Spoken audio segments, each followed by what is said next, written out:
누가복음에 나오는 탕자의 이야기에서 주제는 하나님의 아버지 되심입니다. 우리가 자꾸 이 이야기를 읽고 들을 때 탕자에게 포커스가 맞추어지니까 하나님의 아버지 되심이 뭔지를 잘 몰라요.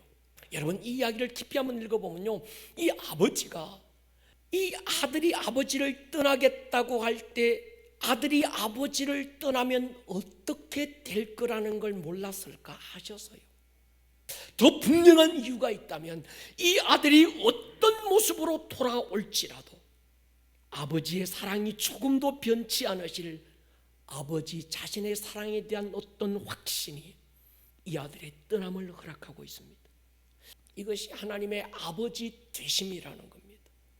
아버지 되심의 회복이 일어나면 자동적으로 함께 따라 일어나는 것이 아들됨, sonship이 일어납니다. 하나님이 세상을 창조하시고 이 세상을 하나님의 아들들에게 맡겨서 다스리게 하셔서 그들에게 복을 주시며 번성하여 땅에 충만하라. 땅을 정복하라. 바다의 물고기와 하늘의 새와 땅에 움직이는 모든 생물을 다스리라. 하나님이 아담에게 주신 복의 내용은 하나님이 만드신 만물을 다스리라는 거예요. 여기서 다스린다라는 건 경영한다는 겁니다. 상처받은 건 치유하고 깨어지고 무너진 건 다시 원형의 모습으로 회복시키는 것.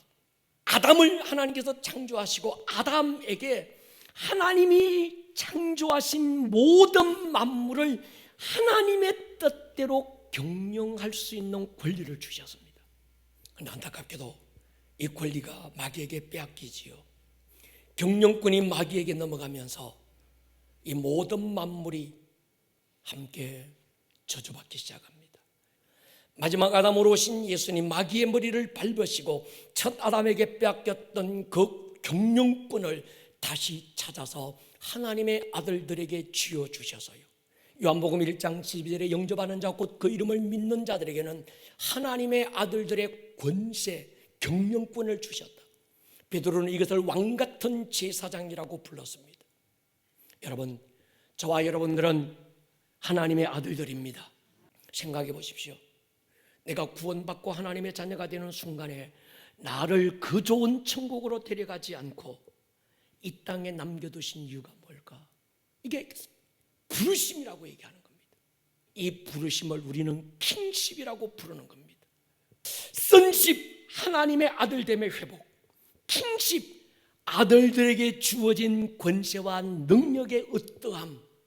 sonship, 구원이라고 한다면 킹십은 부르심입니다.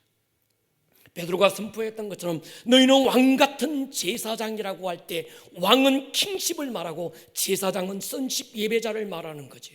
그러니까 여러분, 성도 하나님의 자녀됨은 그저 주일날 교회 왔다가 하나님을 아버지라고 부르고 스스로 위로받는 수준이 아니고 하나님을 아버지라고 부르는 그 아버지 되심이 뭔지를 바르게 알고 나면 그 아들됨이 무엇인지를 깨닫게 되는데, 아들됨이 무엇인지를 알고 나면 아들됨에서 나타나는 다스림의 권세가 뭔지를 안다는 거예요. 이걸 킹십이라고 얘기하는 겁니다.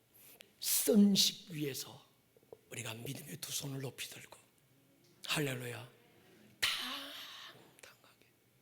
하나님의 아들됨이 무엇인지를 보여주는 거예요.